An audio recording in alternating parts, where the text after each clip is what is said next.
Okay, untuk maklumat Cik Syam, event ni kita selalu buat sentiasa almost every week tu mesti akan ada lah. Okey. Yang ini kita lebih kepada membantu pelajar-pelajar yang mana mereka dahagakan ilmu, yang mana mereka ingin buat program, di samping mendapatkan baca-baca sendiri dan sebagainya. Ilmu yang kita jemput ni ialah bukan calang-calang lah.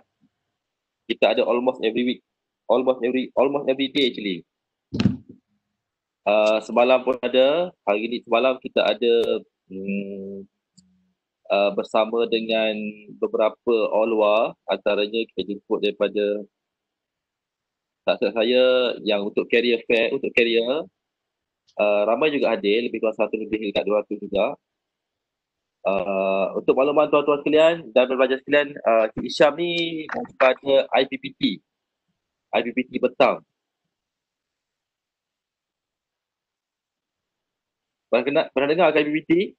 Okey, tak apa, Cik Isyam mungkin lebih cerita sikit lah apa itu IPPT. Tanpa melengahkan masa lagi, kalau Cik Isyam dah bersedia, saya serahkan sepenuhnya page ini dan partisipan kepada Cik Isyam lah. Terima kasih Cik Isyam, silakan. Suara okey tak? Saya clear tak suara? Kuat sikit je. Kena kuat sikit. Okey, bagi saya dekatkan mic, okey tak? Boleh. Okey. Akan bersama saya sepanjang program ni ke? Macam mana? Akan Kuat sikit bersama ya. akan bersama saya sepanjang program? Ada. Okey, okey, saya cuba tukar mic sekejap. Ya.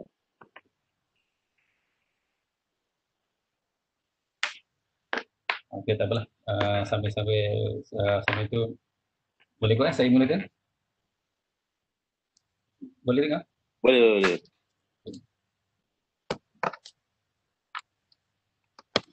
Minta maaf Tuan Hisham, Tuan share screen juga.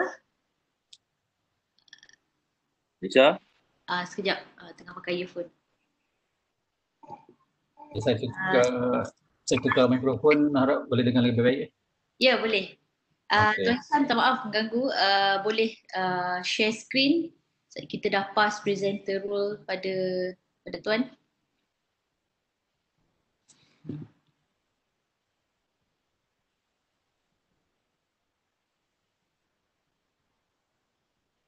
Okay,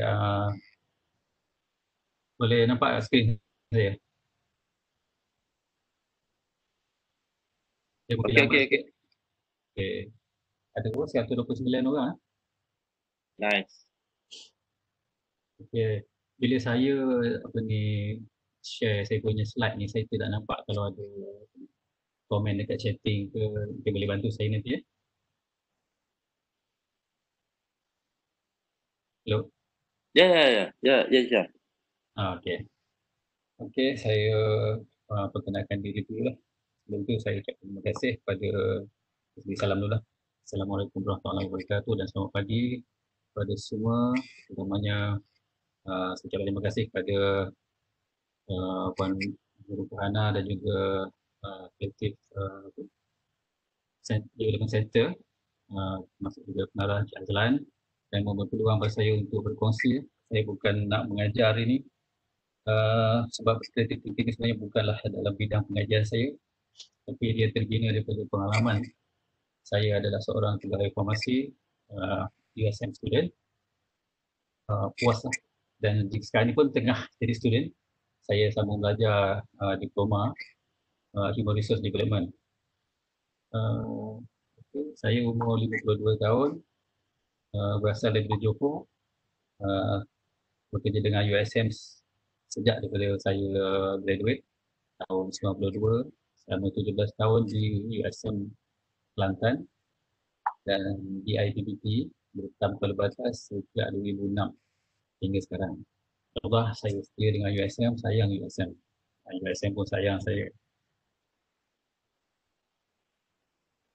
Okey, untuk peserta mungkin boleh respon kepada saya bilang masa. Lebih senang kalau kita berinteraksi lah. Cuma bila saya share slide ni, saya tidak nampak di ruangan chatting. Mungkin moderator boleh bantu saya kalau ada soalan. Ada tekan laman chat. Hello? Ya, tekan laman chat. Dia duduk kat tepi sebelah kanan dan saya cuma nampak nama Tuan Saman, Puan Nurul Fahna dan juga itu je apa yang ditulis oleh peserta tu saya tidak nampak. Sekejap. Ya, ya. Kita apa teruskan lagi. Okey. Okey, bagaimana saya terlibat dalam aktiviti creative thinking ini bermula sejak saya mula kerja lah. Dan apabila saya mula masuk kerja, saya dapati ada banyak kelemahan dalam sistem pengurusan. Saya lihat ada banyak sebenarnya peluang-peluang penambahbaikan yang saya cuba bina dari semasa ke semasa. Okay, apabila saya mendapat jemputan daripada Puan Farhana untuk berkongsi dengan tajuk How to Develop Creative Thinking Skills, Learn Techniques and Tools ni, pada saya agak mudah lah. Sebab saya memang biasa juga memberikan bimbingan terutamanya pada kumpulan kualiti, kumpulan improvement. Tetapi selalunya saya buat secara hands on. Saya ada satu whiteboard, saya berdiri di depan peserta dan saya terus bercakap dan conteng di whiteboard. Itu saja. Jadi saya secara online macam ni belum berapa biasa lah. Ini pun satu teknik yang kreatif untuk pembelajaran. Okey.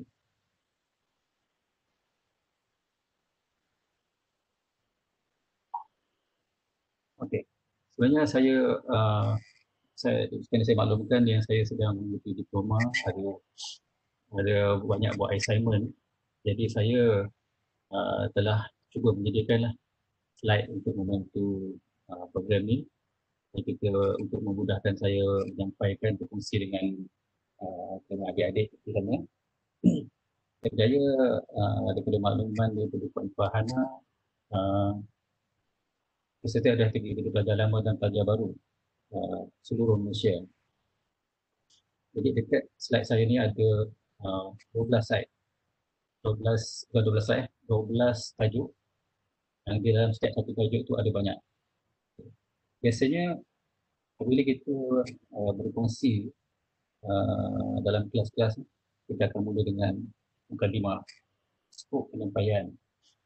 Kemudian kita pergi pada apa definisi, apa itu kreativiti, apa yang dimaksudkan dengan kemahiran pemikiran kreatif, dan seterusnya bagaimana kita nak menjadi, kita nak membina kemahiran kreatif, pemikiran kreatif ni. Saya nak ubah sikit supaya kita boleh bermula daripada mana-mana, tidak bermula dari awal, tidak bermula dari tengah, tidak bermula dari hujung. Saya meletakkan kepada peserta-peserta sendiri untuk memilih. Okay, kalau tengok sebelah kanan slide tu, saya ada minta lah semua pelajar saya sekarang ni, semua orang ada yang punya smartphone, boleh buka smartphone dan typekan seperti yang ditulis pada smartphone tu, iaitu menti.com.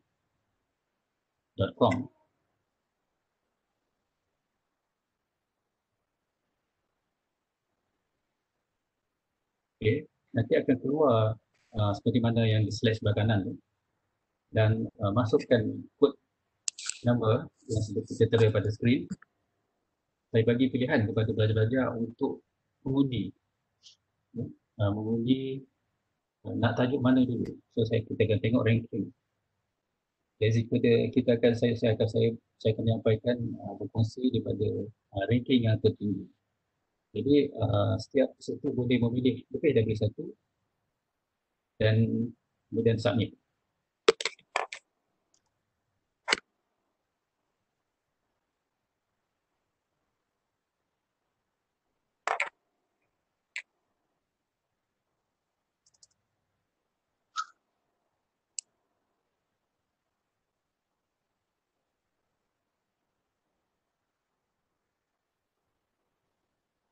Apa yang nampak dekat skrin sekarang? Nampak kelabu. Kelabu. Tak ada keluar Mentimeter. Plain.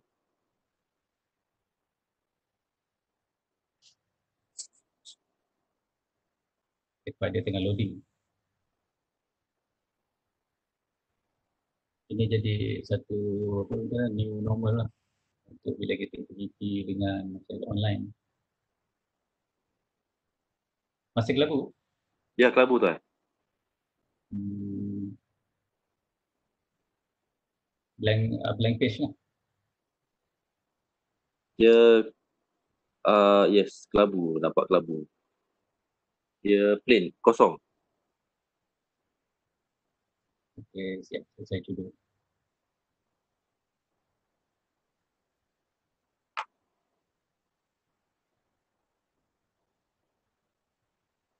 Ada perubahan tak? Sama tuan. Ya, sama. Sama. Okay, saya cuba. Syah mungkin boleh stop sharing dulu, kemudian share screen balik. Saya tengah buat lah. Saya ni umur 52, kira agak lama. Tinggal sikit lah dari segi IT kan. Tapi disebabkan ada keperluan, saya belajar juga lah.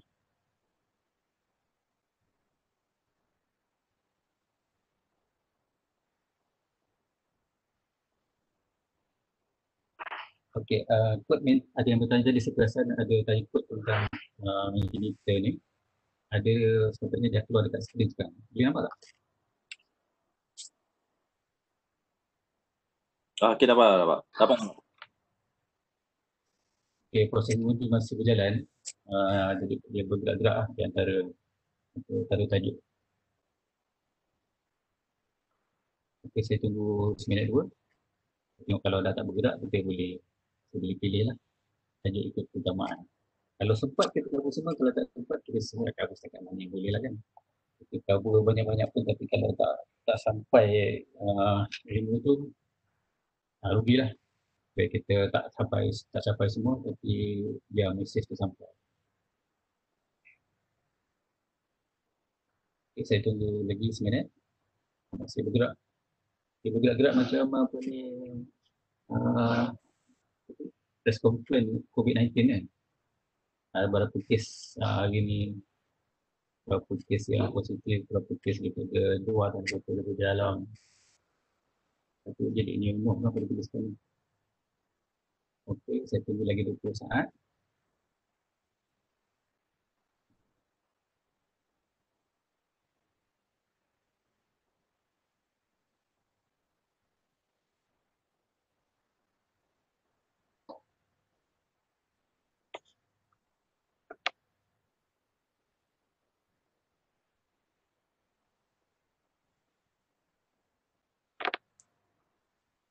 Masih bergerak lagi.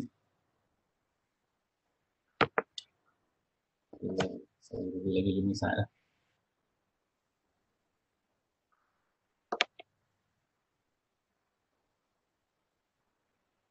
Okey.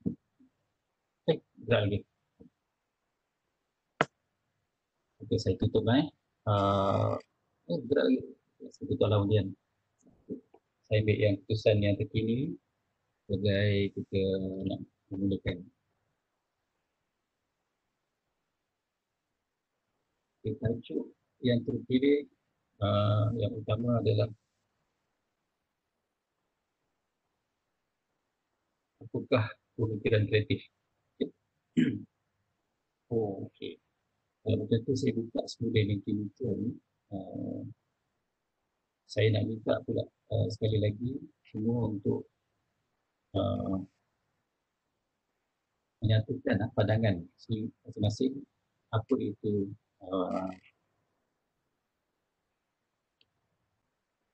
pemikiran kreatif.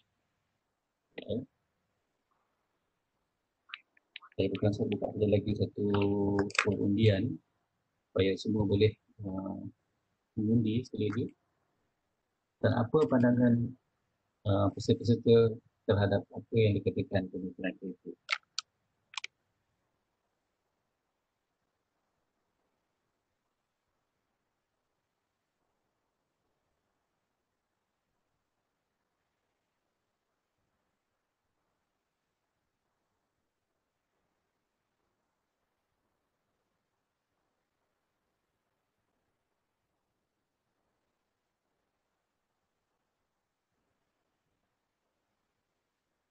sambil-sambil tu sementara untuk mengisi ni kan, kalau mungkin boleh moderator tolong sembang dengan saya dulu supaya kita boleh tidak kesunyian lah. Ataupun pelajar-pelajar boleh kemukakan soalan seling-selingan, mungkin Tuan Saman boleh bacakan kalau ada soalan-soalan daripada pelajar.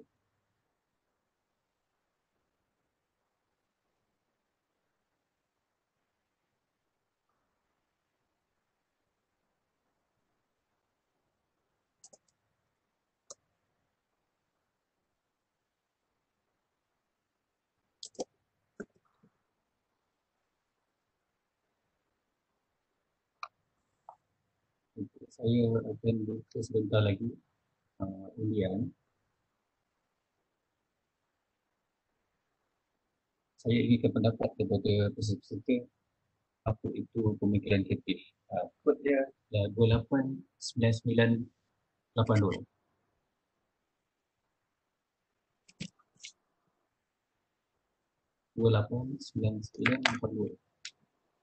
Pendek-pendek saja lah. Apa pandangan kamu tentang apa itu pemikiran kreatif?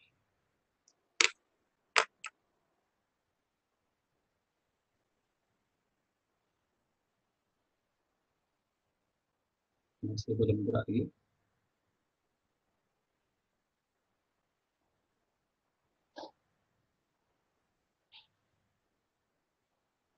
Ya, dia menjawab kebat. Boleh nampak ke dekat skrin? Kita boleh lihat berpikir luar kotak, pemikiran luar biasa, pemikiran luar kotak, thinking outside the box. Lagi, perkara baru yang perlu dipikir di luar kotak. Baru 7 orang respon. Idea luar kotak, pemikiran di luar kotak, lain dari yang lain. Pemikiran aras tinggi.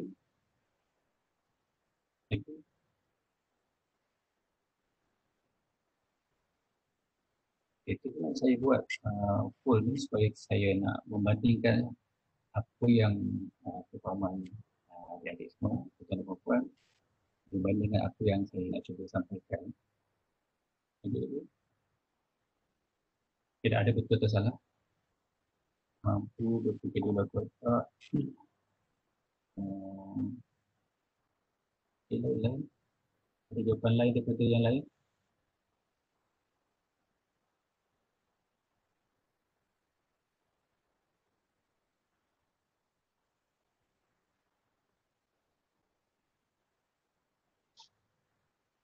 Kebolehan menemukan idea baru dan asli. Lagi. Pemikiran yang merangsangkan perasaan orang. Pikiran out of the box, lain daripada orang lain. Ada keistimewaan dalam pemikiran kreatif itu. Idea yang berlainan. Judging, reasoning, analyze, evaluate, identify, from there find solution. Okay. Upayaan berpikir luar kotak, pemikiran yang merangsangkan orang. Jadi, ada 129 orang kan?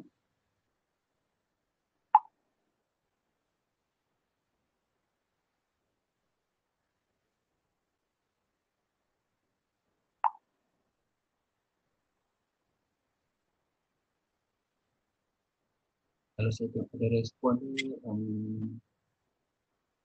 mungkin 5% saja yang respon, yang lain mungkin sama ada tidak biasa gunakan Mentimeter. Okay, saya tengok banyak yang berulang-ulang. Okay, kebanyakan mengatakan pemikiran yang di luar, mungkin tengah kotak. Ada satu jawapan yang boleh tentang judging, reasoning, analyze, evaluate, identify, and find solution and the action lah lepas tu. Okay, banyak yang bercakap tentang kotak. Okay. Yes. Kita tutup dululah tentang poll ni. Atau saya biarkan dulu sambil saya berceloteh dulu dalam komen. Okay. Kita mungkin terlalu banyak didoktrinkan dengan pemikiran di luar kotak. Ada yang mention pemikiran bercapah ataupun convergent. Saya nak, dalam saya membimbing kumpulan penambahbaikan, saya banyak bermodelkan pemikiran daripada Jepun. Saya pun buat perbandingan. Mulanya saya mengkaji kenapa orang Jepun begitu kreatif. Itu pandangan umum orang kan, mengatakan orang Jepun itu kreatif. Seolah-olah macam kita pula tak kreatif kan. Tapi ialah saya membuat kajian. Saya membuat pembacaan, banyak membuat searching daripada internet, buku-buku, dan juga daripada kuliah-kuliah. Saya juga bertanya dengan kawan-kawan yang berkahwin dengan orang Jepun, bekerja dengan orang Jepun, yang ada yang menetap di Jepun. Saya nak dapatkan satu kepastian. Berdasarkan daripada andaian kita tadi, mengatakan orang Jepun itu kreatif. Saya nak dapat kepastian, betul ke? Kemudian saya nak mengetahui kenapa mereka boleh jadi kreatif. Bagaimana kita boleh meniru mereka supaya kita pun jadi kreatif. Bila saya bertanya dengan kawan-kawan yang berkahwin dengan orang Jepun, mereka tak boleh beri jawapan. Tapi bila saya bercerita tentang cerita yang kita nampak pada orang Jepun, mereka kata betul. Tapi bila saya tanya kenapa, juga mereka tak dapat berikan jawapan. Jadi saya melakukan lagi pembacaan-pembacaan. Saya melihat dari segi sejarah, budaya, dan juga kaitan dengan malapetaka yang sering diambil di Jepun, dan juga sejarah peperangan di Jepun. Saya ada membuat beberapa kesimpulan yang saya akan kongsikan itu di dalam pasal yang seterusnya. Dan bagaimana saya cuba melaksanakan terhadap diri saya dan saya berkongsi dengan penambahbaikan. Okey. Apabila kita nak membincangkan istilah kreatif dan juga pemikiran kreatif ini, satu hari tak habis. Berbagai orang membincangkan, mendefinisikan tentang pemikiran kreatif dan apa itu kreatif dan juga apa itu kreativiti. Selalunya kreatif ini juga dikaitkan dengan inovasi pada zaman ini. Pada peringkat awal, masa saya di sekolah rendah, sekolah menengah, selalunya kreatif ini dikait dengan kesenian. Orang yang seni, dia punya pemikiran seni. Saya ingat semasa saya ambil, pada masa saya tahun 1, saya digalakkan untuk mengambil minor dalam bidang penulisan. Saya belajar sains farmasi dan digalakkan untuk mengambil minor dalam bidang penulisan. Saya agak sukar mengalami stres untuk memahami apa yang diajar oleh lecturer. Assignment yang pertama, saya dah rasa begitu sukar. Dan saya berbincang dengan kawan-kawan saya, senior-senior saya. Saya belajar, saya adalah ahli palapis dan saya tinggal di asrama di mana semua dalam asrama itu adalah palapis dan saya duduk bersama dengan senior saya. Dan kebetulan kedua-dua senior saya ini dalam bidang penulisan. Mereka membuat satu andaian lah, saya nak pendekkan cerita. Mereka mengatakan saya ni berfikiran saintifik susah tidak menerima pemikiran seni, kesusastraan. Mereka memberi contoh macam ni. Pada tahun 80-an ada iklan sabun. Beberapa tahun lepas ada diulangkan juga iklan tu. Lepas kan dah tak keluar, iklan dia macam ni, menggambarkan tentang pelajar sekolah berdiri sebelah kawan dia, sama-sama pakai baju putih, sampai baju dia lebih cerah daripada kawan dia. Iklan juga menggambarkan tentang angsa, saya ingat angsa atau swan berenang di tasik. Ada angsa yang lebih putih daripada angsa yang lain. Jadi mereka mengaitkan ini. Kita tahu pemikiran sains tak boleh nak bezakan, tak boleh menerima slogan dalam apa tu, iklan tu mengatakan baju seorang dia lebih putih daripada baju seorang lagi dengan ayat macam ni. Dia katakan baju dia lebih putih daripada putih. Saya memang tak boleh menerima pada masa itu. adanya lebih putih daripada putih. Untuk saya putih adalah putih. Jadi mereka kata kami orang-orang sastra boleh menerima pemikiran itu. Jadi apa yang berlaku pada masa itu adalah saya telah menggugurkan pilihan minor saya untuk jurusan dan saya telah memilih sains komputer. Jadi apabila saya mula bekerja, saya dapati uh, ada banyak kelemahan dalam pengurusan dan saya mula membuat penambahbaikan sedikit demi sedikit. Saya mula bekerja di bahagian makmal farmasi, menjadikan antibiotik yang siap untuk digunakan oleh pihak ward. Apabila saya mula bekerja, ubat-ubat yang sepatutnya diinjak pada pesakit pada pukul 12 tengah hari, pukul 12 hari tak siap. Pukul 2, pukul 3 baru siap. Dan ubat yang untuk disampaikan pada pesakit pada pukul 4, pukul 5 pun tak siap lagi. Jadi saya buat penambahbaikan sedikit. Dan akhirnya, dalam masa beberapa bulan, ubat yang sepatutnya disampaikan pesakit pada pukul 12, pukul 10 dah siap. Dan ubat untuk disampaikan pesakit pada pukul 4 petang, pukul 1, pukul 2 dah siap. Dan saya beri kebebasan pada staf untuk membuat aktiviti terpulang pada mereka. Apabila waktu petang, mereka dah habis waktu, dah habis kerja. Dah habis ubat yang ada disediakan. Jadi, dari situ saya boleh nampak sebenarnya banyak ruang untuk kita buat penambahbaikan kalau kita dapat melihat di mana yang kita boleh buat penambahbaikan. Jadi, sebenarnya solution daripada masalah tersebut bukan di luar kotak pun, tetapi ada dalam kotak itu sendiri. Itu mungkin terlalu ditekankan sebagai berfikir di luar kotak. Sedangkan penyelesaian itu ada dalam kotak. Malah kadang-kadang saya fikir tak ada kotak pun. Kita kadang-kadang bila nak fikir tentang pemikiran kreatif kita fikir terlalu jauh. Dengan pas-pulas kepala kita, pemikiran kita nak mencari idea yang bombastik. Kita nak buat total transformation. Sedangkan tak perlu. Kenapa? Selalunya total transformation atau sering kita lihat sebagai satu revolusi. Kalau saya tengok sejarah dunia, tidak ada satu revolusi yang saya rasa tidak diikuti oleh revolusi seterusnya. Tetapi apa yang menariknya adalah kalau kita membuat satu perubahan secara transformasi, secara sedikit demi sedikit dan bersistematik. Saya buka kalau soalan-soalan ataupun komen-komen sepanjang saya berkongsi dengan sesi ini. Okey, jadi sambil-sambil saya nak membuka slide tentang tajuk pertama yang dipilih iaitu apa itu pemikiran kreatif. Sistem jadi tidak respon dengan semasa. Jadi kalau ada soalan komen-komen boleh diberikan semasa saya mengubah skrin ini. Mungkin moderator boleh bantu sekali.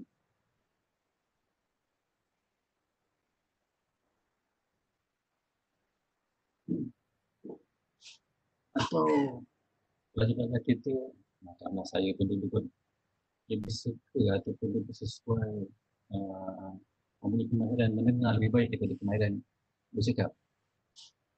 Itu ada satu yang normal. Dalam pembelajaran kreatif juga, saya ingat saya ada baca petikan daripada Nelson Mandela, di mana Nelson Mandela mengatakan dia diajar oleh ayah dia supaya lebih mendengar dari bercakap. Dan dia sering dalam kelas hanya menjadi orang yang terakhir untuk bercakap. Mana bagi orang lain dulu.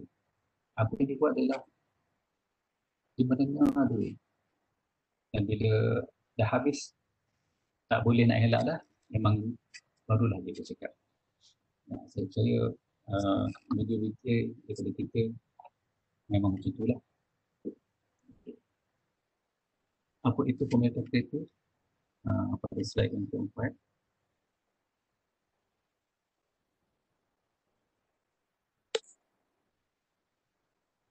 Boleh dapat slide. Sorry, saya tak boleh baca komen-komen. Kalau ada seorang dulu yang boleh respon, boleh nampak atas slide saya. Boleh onkan mic dan beritahu.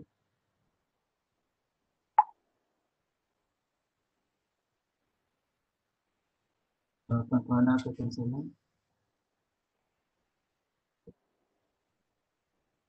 Okey, saya nampak Nur Amira. Dia keluar satu-satu ya. Dia tak keluar dalam bentuk berturutan. Saya nampak ada respon kita boleh nampak. Okey, slide saya ni. Tajuk dia lah apa itu pemikiran kreatif. Okey. Ramai juga yang respon tadi mengatakan mengaitkan dengan pemikiran kreatif dengan hebat. Okey, memang betul. Pada zaman saya, kami banyak belajar dengan hebat. Iaitu kemahiran berfikir aras rendah. Low order thinking lah. Dan sekarang ini kita menekankan high order thinking. Pada zaman saya, kami selalu melihat yang rancangan-rancangan di TV di mana anak-anak rancangan daripada barat ni. Dia berarti pelajar-pelajar boleh argue dengan cikgu-cikgu dengan bersyarah dalam kelas. Pada anggapan kami pada masa itu, itu sesuatu yang tidak beradab. Tetapi dengan perubahan masa, kita dapati kita perlu respon, tapi dengan cara yang beradab. Berbeza dengan masyarakat barat, mungkin cara mereka agak kasar, tetapi mereka menerima itu kerana itu yang jadi budaya mereka. Pemikiran kreatif ni memang sampai sekarang pun saya percaya masih kurang diberi penekanan atau dibimbing di tingkat sekolah. Saya terlibat dalam membimbing kumpulan-kumpulan kreatif dan inovatif. Saya dapati daripada pembacaan saya, negara seperti Nepal, negara yang kita agak mundur kan, Nepal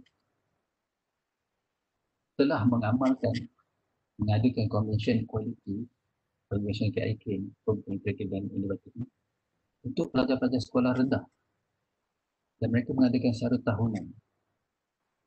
Di negara kita, convention di tempat universiti sendiri pun saya nak katakan tidak berapa aktif berbanding yang diamalkan di tingkat industri. Jadi kalau pada saya lah, kita nak mengaktifkan, nak menjadikan generasi-generasi berpemikiran kreatif ni, kita kena lebih proaktif daripada apa yang ada sekarang. Okey, untuk memahami tentang pemikiran kreatif, tadi kita dah tengok banyak yang telah merespon tentang pandangan tentang pemikiran kreatif. Saya nak mengaitkan dengan dua pola pemikiran di sini, iaitu critical thinking dan juga creative thinking. Okay. Kita mungkin tak perasan nama Universiti Sains Malaysia. Nama universiti adalah Sains. Tapi apabila kita tengok ada banyak jurusan-jurusan seni. Persoalannya, kenapa wujudnya Universiti Sains dan tidak ada pula Universiti Seni?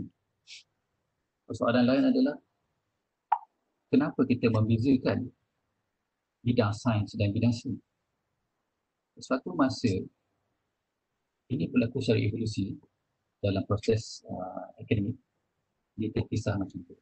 Sama juga dengan kehidupan kita. Saya ambil contoh kata screwdriver. Pada suatu masa penciptaan screwdriver, orang berlumba-lumba nak mencipta screwdriver yang special. Screwdriver yang special untuk skru tertentu.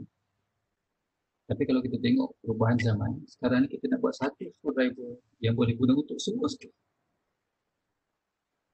Pada tahun 84 atau 85, selepas tu saya, bumper kereta, yang contohnya Proton, tidak lagi menggunakan skru. Jadi dah tak perlukan screwdriver. Tapi pada masa itu, perubahan yang berlaku daripada penggunaan skru ditukar kepada penggunaan klip. Jadi proses nak memasang dan menanggalkan bumper kereta Proton yang lebih cepat berbandingkan satu masa dulu. Kita tengok pula analogi kereta Formula 1. dibandingkan kereta yang kita biasa ada di jalan raya. Kereta-kereta yang ada di jalan raya biasanya ada 4 atau 5 skru, nut dan bolt untuk mengetatkan talian.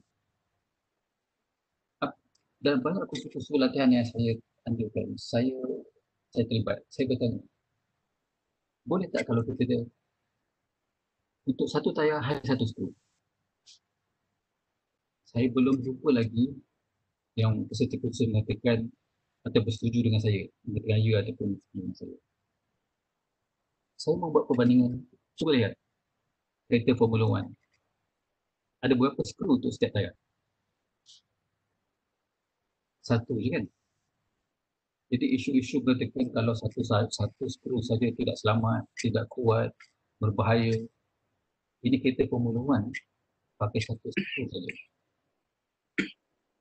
Kemudian kita lihat juga berapa saat untuk pasang skru. Siapa yang pernah terlibat dengan membuka dan memasang tayar, pernah kira tak berapa pusingan untuk buka satu skru? Kenapa kita perlu pusing banyak-banyak? Sedangkan untuk mengetatkan skru tu hanya satu pusingan terakhir tu.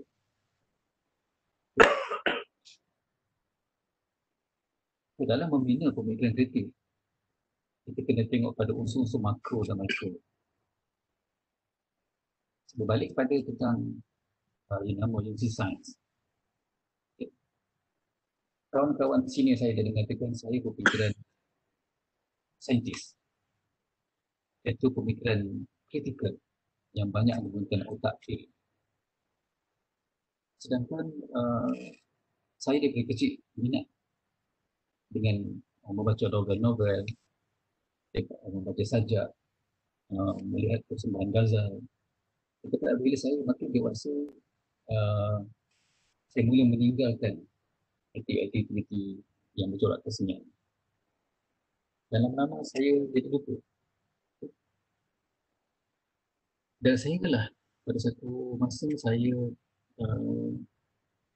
mula mengkajilah tentang pemikiran kreatif ni, di mana saya perlu nak menyambung balik neuron saya yang mungkin terpisah disebabkan oleh proses pendewasaan saya mula meninggalkan aktiviti yang kreatif thinking. Ini bermula di mana? Saya merasakan apabila saya menyertai pelapis. Okay. Saya akan kaitkan itu bagaimana aktiviti di dalam pelapis telah membantu corak pemikiran saya. Ada soalan tak sekarang ni?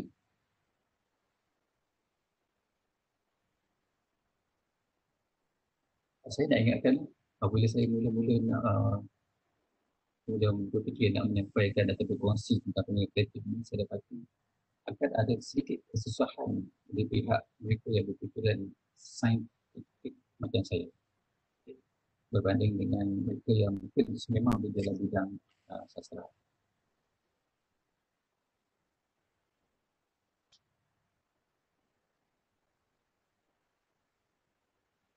Okey. Dia semakin sedar tentang keperluan pemikiran kreatif. Kepentingan ke dalam kemajuan dan daya saing ketahanan sesebuah negara. Jadi mereka hendak banyak negara hendak menghasilkan nation rakyat yang mempunyai pemikiran kreatif. Jadi mereka mengkaji orang-orang yang berfikiran kreatif. Kita tengok nanti macam mana kita nak kata orang itu berfikiran kreatif. Mereka mengkaji bagaimana ciri-ciri orang-orang berfikiran kreatif, apa yang membentuk mereka untuk menjadi kreatif, dan mereka cuba mengakademikkan dan implementkannya daripada sekolah rendah atau mungkin daripada tadika atau dari rumah, dan juga kita nak melaksanakannya di tempat kerja dengan menukar orang yang tidak kreatif kepada orang yang kreatif. Jadi untuk apa? Kita akan tengok nanti. Daripada kajian-kajian yang buat ni, mereka melihat proses-proses pembesaran anak-anak, bagaimana kanak-kanak bermain. apa permainan-permainan yang membentuk kreativiti. Masa saya kecil dulu, sekolah tadika, masa itu belum ada tadika yang rasmi. Tapi di negara-negara maju telah ada. Dan saya agak tertarik apabila melihat dokumentari di Jepun melatih guru-guru tadika. Sedangkan di Malaysia pada masa itu, siapa-siapa nak jadi cikgu tadika, mesti orang, atau mungkin tak ada orang pun, beritahu dia nak jadi cikgu tadika dengan apa toke tadika tu, kita boleh diambil untuk bekerja, untuk mengasuh anak-anak. Tetapi saya tengok dalam dokumentari di Jepun, mereka telah mengadakan sekolah untuk melatih guru-guru tadika. Banyak menimbulkan persoalan pada saya pada masa. Secara kesimpulannya, pembinaan kreativiti ini, kalau tengok sini mereka buat kajian bagaimana anak-anak tadi terlibat daripada pendidikan tu. Kemudian seseorang perlu terlibat dalam aktiviti yang kreatif dan dia perlu ada satu semangat, motivasi untuk terlibat dan untuk menjadi kreatif. Yang ini akan saya penjelaskan lebih lanjut kesempatan. Dalam kajian-kajian itu juga banyak kajian sebenarnya nak melihat juga tentang bagaimana seseorang itu berkembang menjadi seorang kreatif ataupun tidak berkurang kreatif. Mereka mengkaji otak, kalau malah otak Einstein telah digunakan dan diasingkan letak dalam amal untuk dikaji. Melihat apakah perbezaan otak Einstein dengan otak orang lain. Otak sakit yang dihukum bunuh juga telah dibuat kajian. Kemajuan sains dari tahun ke tahun dipati memang ada perbezaan. Persoalannya juga, adakah inilah satu yang semula jadi secara genetik ataupun boleh kita asuh dan bina. Jadi banyak persoalan-persoalan dan akhirnya berbalik, apa itu pemikiran kreatif? Ini adalah satu persepsi sehingga sekarang kita mempunyai perbezaan antara orang untuk menilai sama ada seorang itu kreatif atau tidak. Kadang-kadang bergantung pada budaya di sebuah negara atau di sebuah syarikat atau di sebuah organisasi. Sesuatu orang itu kreatif dalam satu situasi tetapi dikatakan tidak kreatif dalam situasi yang lain. Jadi apa sebenarnya kreatif? Kalau dari segi bahasa, untuk buat perbandingan, saya membuat perbandingan antara kreatif dan inovatif. Dari segi bahasa, kreatif ini, kata pangkal ini adalah create, iaitu mencipta. Dan innovate, istilah yang popular, definisi yang popular adalah mengubah sesuatu kepada yang lebih baik. Jadi satu mencipta, satu lagi mengubah. Pada zaman saya membesar, kanak-kanak dulu, apabila seseorang dikatakan mempunyai ciri-ciri kreatif tidak dibenarkan. Kerana pada zaman itu yang boleh create hanya Tuhan. Dan sekarang ni masih lagi. Cuma kefahaman kita tentang istilah kreatif itu tidak sama macam dulu. Kalau dulu apabila seseorang dikatakan mencipta satu alat, dianggap satu yang salah. Saya ingat lagi pada tahun 84, saya masuk di tahun 4, cikgu bahasa Malaysia saya mengubah saya punya karangan, kata-kata mencipta ditukar kepada mereka. Tetapi pada masa sekarang, kita sudah anggap normal. Kita faham perbezaan di antara yang ciptaan Tuhan dengan ciptaan manusia. Secara mudahnya, istilah yang definisi yang diterima ramai, kreatif adalah seorang yang boleh mengubah sesuatu, boleh melihat sesuatu, membubuhkan sesuatu, yang orang lain tidak boleh. Kalau kita ambil daripada Steve Jobs mengatakan kreativiti ni mudah je. Tapi kita rasa kecewa apabila orang yang kreatif menerangkan tentang kreativiti. Simple. Dia kata orang yang kreatif adalah orang yang mempunyai kebolehan untuk menyambungkan benda-benda yang orang lain tak nampak di hubungan. Boleh dapat tak? Kalau dalam pendidikan, saya percaya pelajar-pelajar dah didedahkan dengan apa yang disebut STEM education. Science, teknologi, engineering, mathematics. Dan sekarang ni ada banyaklah yang dah mengubahkan kepada STEM education. Seperti stream, tambah R.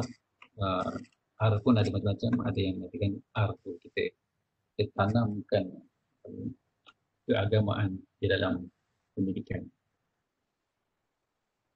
Berbalik pada jurusan sains dan sastra, satu masa dulu kita mengasingkan sains dan sastra untuk tujuan pembelajaran dan kajian.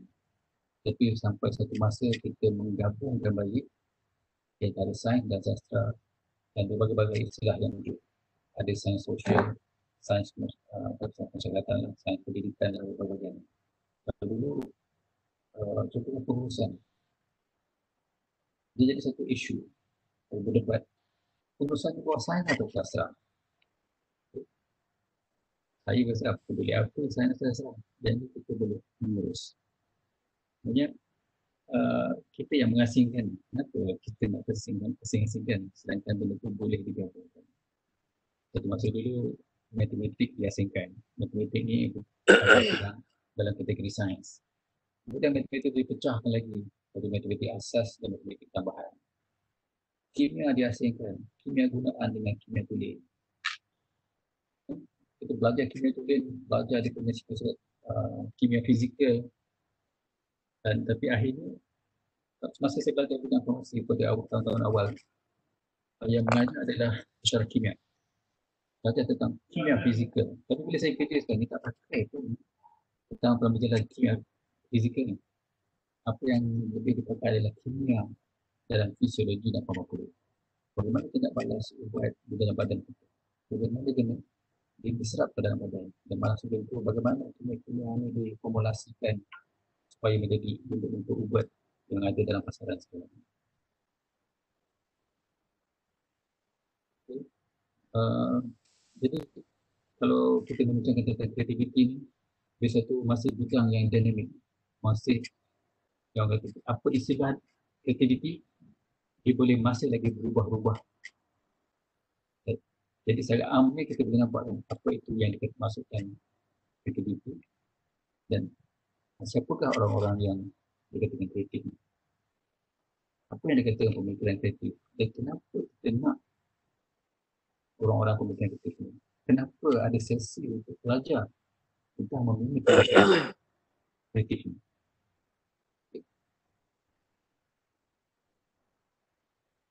Ada soalan tak sebelum ni?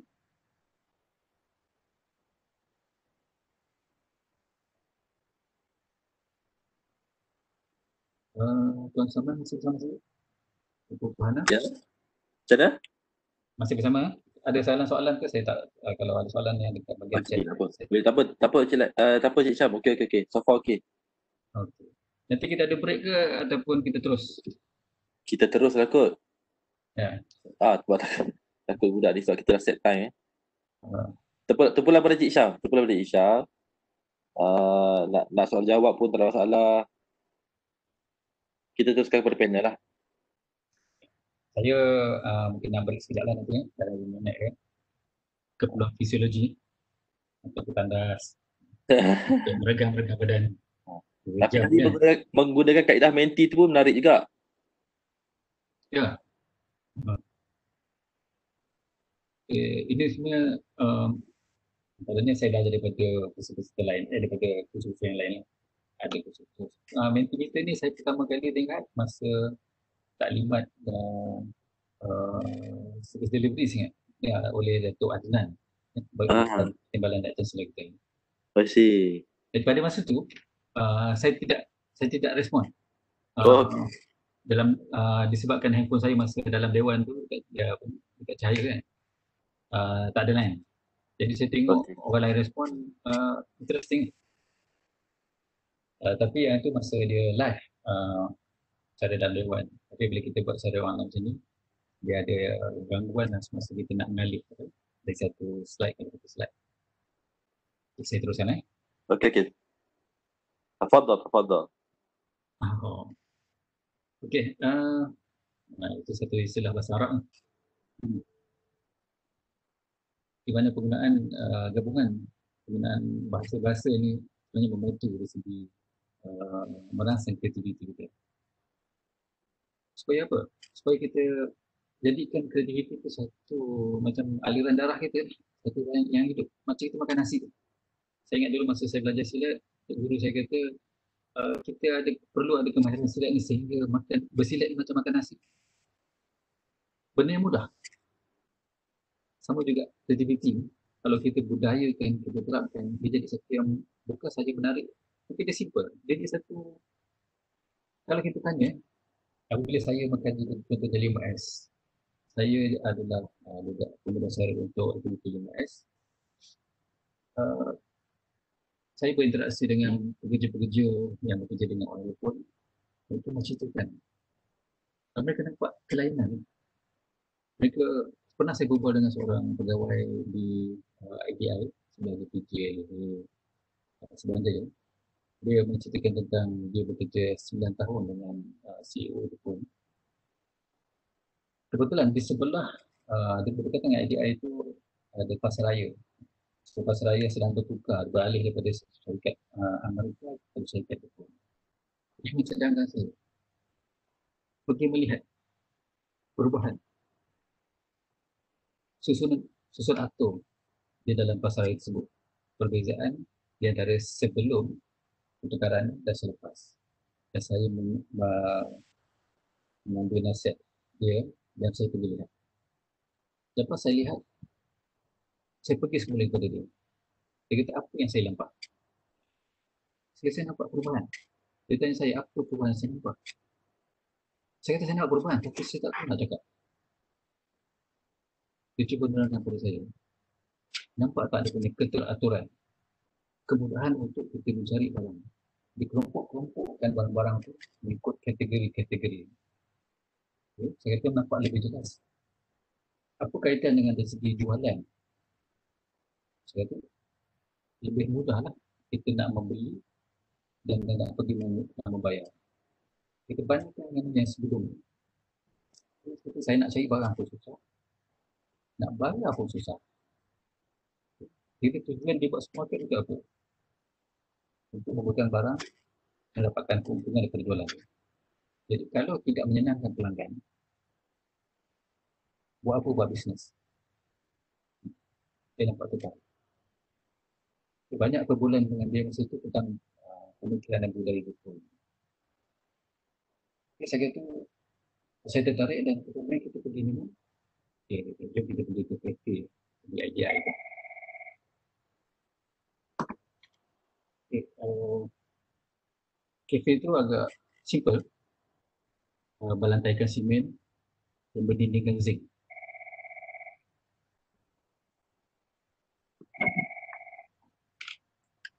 Sedangkan, okay, dia kata, cuba lihat zinc, dinding zinc buruk je. Kita pergi dicat. Dan lantai pun simen je. Tapi dicat. Jadi apa kat saya? Boleh nampak tak kalau ada sebiji nasi jatuh dalam lantai? Okay. Jadi begitulah apa yang diamalkan di filem-filem Jepun. Mereka menggunakan cara yang simple. Cara yang kita rasa macam tak kreatif. Gunakan cat untuk melihat kalau ada sekali jatuh atas lantai. Ada wire yang jatuh atas lantai. Tak perlu kita selalu terfikir dengan cara pembukaan di luar kotak. Kita fikir jauh sebenarnya. Sedangkan mudah je punya penyelesaian. ramai tadi respon mengatakan mengaitkan dengan mereka itu dengan high order thinking skill. Okay, baik. Apa yang diajar di sekolah? Melakukan aktiviti baru. Bukan kata ibu bapa, murid, cikgu-cikgu pun pada peringkat awal begitu marah apabila perlu mengajar aktiviti baru.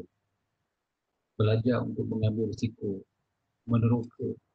Saya masih ingat lagi, saya balik kerja, saya nampak anak saya duduk di simpang jalan, mempegang satu kertas, membuat catatan. Dia mematikan keadaan yang lalu dan dia buat catatan. Dia kata itu assignment dia dan dia kena buat folio. Okey, saya rasa menarik. Dan saya bertanya dia, kenapa? Kita tak tahu lagi sebab nanti dia kena pergi ke sekolah baru nak cikgu nak bincangkan. Jadi mereka diajar untuk membuat penerokaan, membuat andaian-andaian. Dan nanti bila di sekolah, cikgu akan menerangkan bagaimana untuk melihat sesuatu daripada perspektif yang berbeza.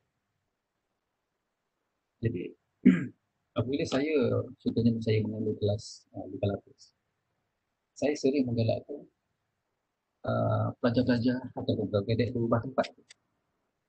Contohnya kalau dalam dewan kuliah tu, apabila pelajar-pelajar duduk di sebelah kiri, apabila kita break, saya akan minta mereka berubah tempat.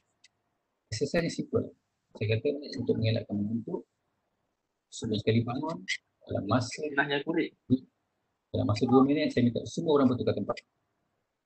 Jadi mereka bergerak dengan pantas. Tujuan ni sebenarnya saya nak mereka mengubah keselesaan mereka.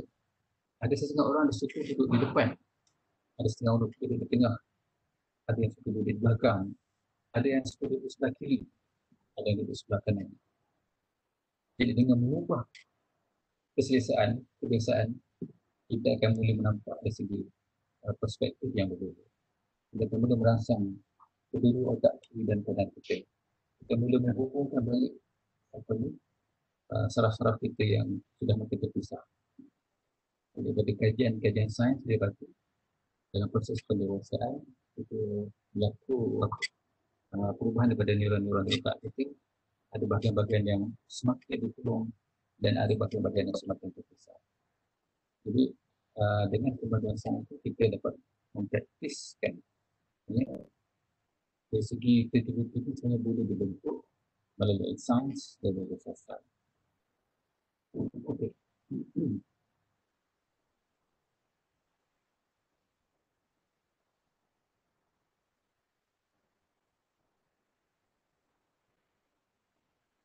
Okay, saya rasa untuk tajuk utama sejam lah kita habiskan di situ.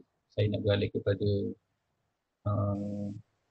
tajuk yang kedua ni yang dipilih iaitu pemikiran kreatif, kemahiran penting untuk abad ke-21.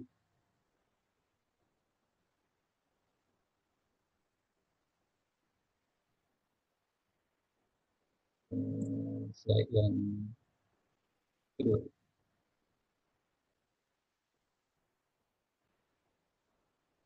Okey.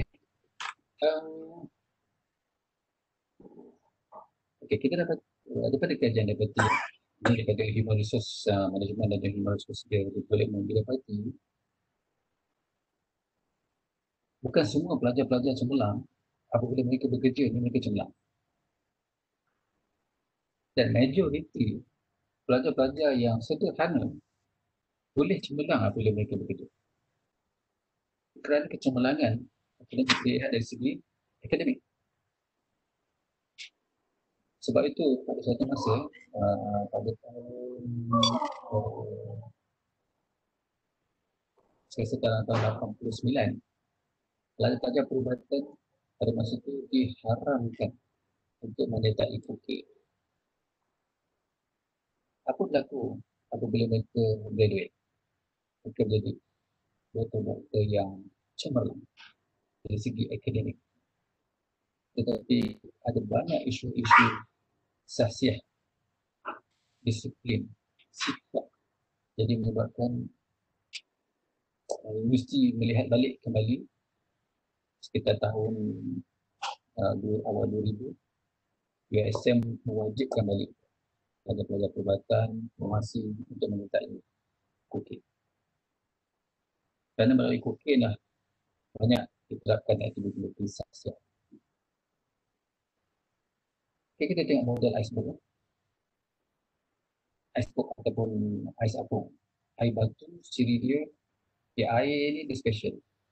Apabila dia membeku, dia mengembang. Menyebabkan ketubatan dia lebih rendah dibanding air. Menyebabkan iceberg ni lebih kurang 20% berada di atas permukaan dan 80% di bawah permukaan. Semasa kita mengambil bekerja, kita sering melihat yang 20% yang kita nampak di permukaan. Itu akademik dan juga pengalaman dan kemahiran. Dia selalu kita. Tetapi dia dapati walaupun pelajaran sederhana, tapi dia cemerlang apabila dia bekerja. Dan dia mempunyai ciri-ciri tertentu, kemahiran-kemahiran tertentu yang ada di bawah permukaan air yang kita tidak nampak semasa kita membuat pengambilan. Tidak ada dalam orang dan tidak juga ada semasa kita tidak nampak semasa kita buat interview. Jadi apakah kemahiran-kemahiran yang berada di bawah permukaan air? Selalunya ada banyak sebenarnya, tapi saya nak fokus pada kemahiran insaniah atau dengan soft skill. Ada banyak soft skill yang diperlukan yang berada di bawah permukaan. Dalam kajian pada tahun 2005, pemikiran kreatif sebenarnya berbeza antara negara, berbeza antara kajian. Jadi saya ambil satu kajian tu yang dilakukan di sebuah tempat di Amerika, satu kajian yang sama. Pada tahun 2005, pemikiran kreatif terletak di nombor 3. Dan pada tahun 2020, awal tahun baru ini, pemikiran kreatif pada tahun 2005 terletak di nombor 10. Dan pada tahun 2020, pemikiran kreatif terletak di kedudukan nombor 3. Apa yang terletak di nombor 1? Pada awal tahun 2020, terletak di nombor 1 kemahiran yang paling dikenali oleh masyarakat adalah penyelesaian masalah. Kita nak bincangkan yang kali ini. Ada banyak kemahiran misalnya yang perlu yang diperlukan oleh majikan sekarang. Semasa saya sekolah rendah dulu, cikgu mengatakan macam ni, apa yang cikgu ajar hari ini akan kamu gunakan apabila kamu bekerja. Tapi apabila saya mula bekerja, saya dapati apa yang cikgu ajar dulu dah ketinggalan. Apa yang pelajar-pelajar selepas saya hanya boleh digunakan beberapa tahun saja. Dan perlu dikemas dulu. Dan percayalah, apa yang saya kongsikan pada hari ini, mungkin kamu dah tak pakai apabila kamu bekerja ni. Kemahiran yang semakin penting adalah kemahiran untuk belajar sepanjang hayat. Banyak benda yang kamu boleh belajar sebenarnya sepanjang kamu bekerja. Banyak ilmu-ilmu yang sebenarnya dipelajari semasa bekerja. Apa yang kamu belajar sekarang di tingkat universiti itu cuma asas saja. Untuk kamu survive, kamu mesti memberi ciri lain dan kemahiran lain yang ditindaki oleh majikan. Yang ini kamu kena tahu. Saya bagi contoh. Kita semua maklum yang kita akan ke arah kemajuan dari segi digital. Bekerja secara distant. Bekerja secara jauh. Banyak kerja-kerja yang boleh dilakukan bukan di tempat ini. Malah macam-macam. Kamu bukan berada di universiti pun. Kamu mungkin berada di rumah. Mungkin berada di R&R. Mungkin dalam kereta. Atau mungkin kamu berada di tepi sungai. Buka laptop atau buka handphone. Kamu sudah memiliki kelas. Itu tidak dari segi pelajaran. Saya masuk universiti. Dia tengah buat apa ni, buat pokok ni. Saya tengah belajar. Tak terfikir pada orang satu masa dulu. Begitu juga dengan kerja. Orang boleh buka laptop di McD, di KFC, di restoran-restoran segera yang mana-mana pun, atau di sungai, di airport. Tengah buat apa ni? Tengah buat assignment. Sedang buat kerja. Sedang lukis draft. sedang melukis pelan. Tapi saya sedang membuat kerja. Satu masa dulu, saya tak fikir. Untuk generasi yang macam saya, dikatakan bekerja 8-10 hingga 5-10, kena berada di pejabat.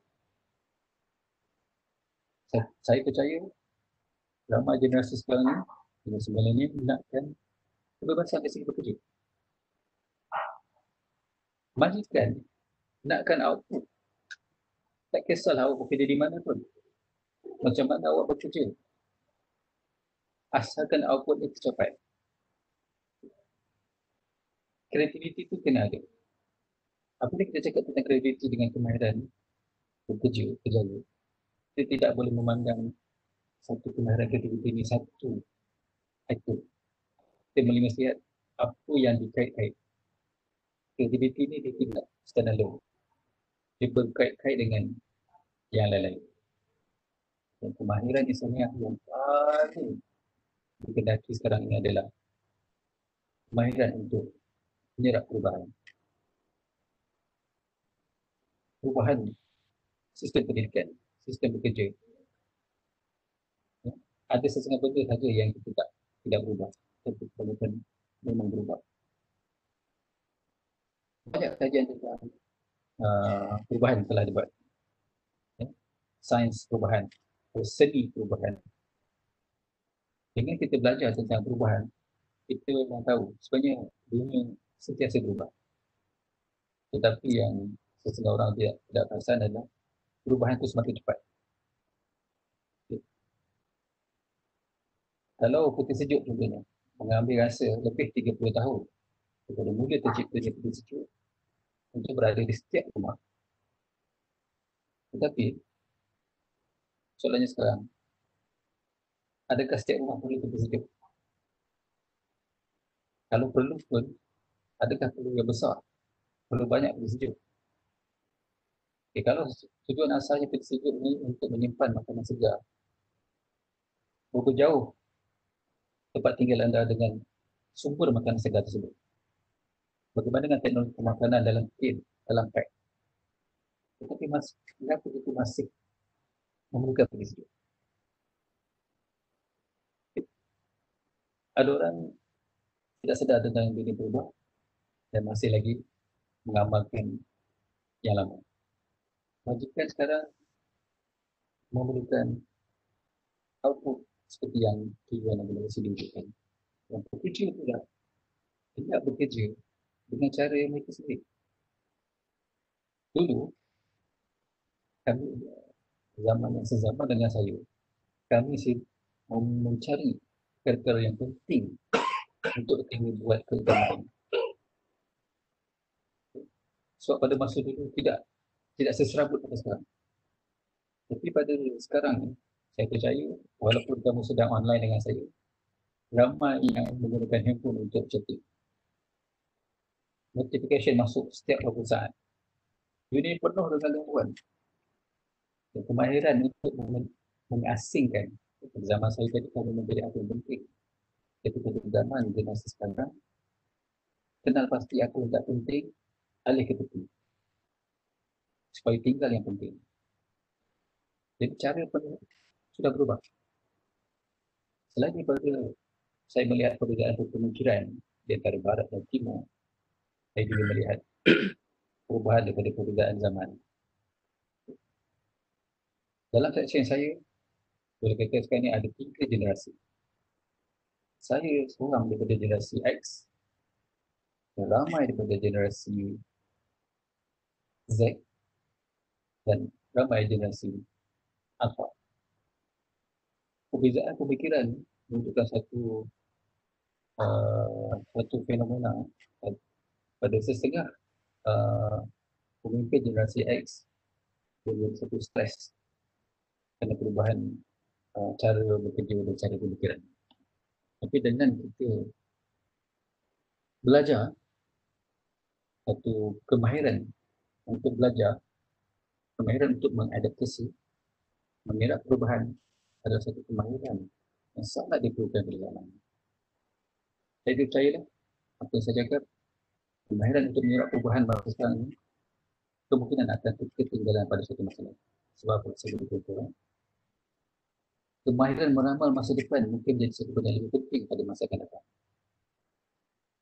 Apa yang kamu belajar sekarang ini hanyalah asas. Dalam bidang akademik itu asas.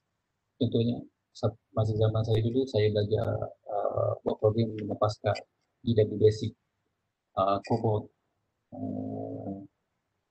Fortran. DW Basic masih ada lagi sekarang ni, tetapi version yang sudah terkini. COBOL memang dah tak ada dah. Buat COBOL adalah bahasa programming untuk mainframe. Mainframe dah tak ada dah zaman ni. Mainframe ni adalah komputer yang besar, dia saiz satu dewan. Satu bilik yang besar. Satu court badminton pada cukup. Jadi, siapa yang masih nak mengamalkan cara lama, cara bekerja lama, masuk pukul 8.10, balik 5.10, dah tidak sesuai. Melainkan, ada tempat-tempat betul, contoh di kaunter. Mestilah buka pukul 8.10, 5.10. Tapi adakah perlu maksimum staff pada masa pukul 8.10?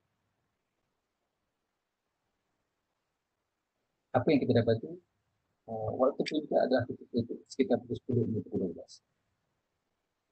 Boleh tak kita shift waktu puncak tu? Kalau macam saya di kaunter farmasi, pukul 10 hingga pukul 12 adalah waktu puncak. Kita kata, memang macam tu.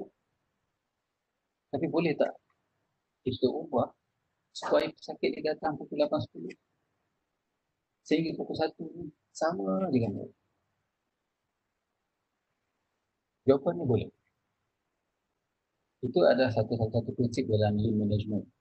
Banyak hospital-hospital terutama swasta telah mengamalkan lean management in healthcare. Mereka boleh buat supaya beban kerja sepanjang hari adalah sama. Tapi dalam apa yang kita belajar selalu, dilarang sebut beban kerja. Kerana beban kerja adalah tanggungjawab. Sama macam istilah penciptaan atau kreatif tadi. Kita kena faham maksud beban tadi. Bukan maksudnya satu yang menghalang untuk kita bekerja. Tapi dia menerangkan tentang suatu masalah. Kita kena perlu mengurangkan beban supaya kita boleh kerja dengan gembira. Kita perlu kreatif. Macam mana nak jadi kreatif? Ini yang saya rasa tajuk yang ketiga, yang popular, yang diminta bagaimana untuk menjadi kreatif. Kedua, 10 kemahiran mereka yang perlu untuk kerjaan dan ciri-ciri pemikiran kreatif, jenis-jenis pemikiran kreatif. Okay. Saya dah sebut tadi, dalam saya masih kecil tu saya selalu teringat bila tengok orang Jepun ni sama ada yang live ataupun kat TV tu, selalu orang Jepun ni dia pergi mana-mana dengan kamera. Orang Jepun maju dengan kamera. Dan mereka menterjemahkan buku-buku bahasa Inggeris ke dalam bahasa Jepun. Saya nak ringkaskan, apa yang mereka buat adalah gambar menceritakan 1000 perkataan. Mereka pergi mana-mana, mereka ambil gambar, mereka buat balik, tunjuk dalam fikiran mereka apa yang mereka dapat lihat apabila mereka pergi ke tempat, apa yang dipanggil gambar. Gambar maksud satu lokasi di mana sesuatu itu berlaku.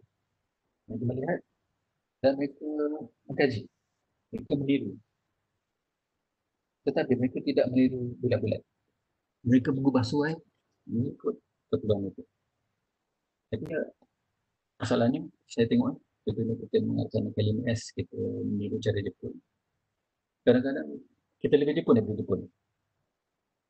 Kawan-kawan saya yang bekerja dengan suku Jepun, yang tahu luar Jepun, bila saya ceritakan apa yang akan diamalkan dalam amalan kalimah S, mereka kata, mana belajar? Dia kata, kita belajar dari Jepun. Jepun pun tak buat macam tu. Okay. So, bila saya buat kerja ni, kenapa mereka mengamalkan kalimah S? Mereka berbalik kepada tujuan. Kenapa mereka balik itu? Mesti ada sebab. Untuk meningkatkan produktiviti, untuk meningkatkan keselamatan, untuk menenangkan kerja. Kita terkenal dengan istilah kita kena kerja kuat. Selalu dalam bahasa yang salah, kita kata kita kena kerja keras. Kita kena kerja kuat. Sedangkan moto syarikat Toyota mengatakan dia nak bekerja-kerja, dia bekerja menggunakan otak, bukan menggunakan otot. Mereka tidak mahu pekerja-pekerja mereka berpeluh membuat kerja. Mereka tidak, pekerja mereka selesa membuat kerja. Tapi kita kalau menganggap orang itu bekerja dengan selesa, kita anggap orang itu pemalas. Dalam budaya Jepun, kita tengok, kita boleh lihat, saya tak pernah sampai ke Jepun, tapi kita boleh tengok dalam internet sekarang, kita memindahkan lokasi jauh ke tempat itu, biasa melihat orang Jepun tidur di mana-mana. Di stesen kereta api, dia dalam pejabat, di kaunter, cuba tuan-tuan tidur di kaunter. Kejap lagi dah keluar dalam Facebook, viral. Pekerja tidur, malas. Tapi dalam di masyarakat Jepun, orang yang tidur di kaunter itu kuat bekerja. Dia ada tidur sekejap. Dia ada charge balik tenaga dia. Dan selepas tu dia akan sambung kerja. Inilah perbezaan antara pemikiran kita dengan pemikiran yang kreatif.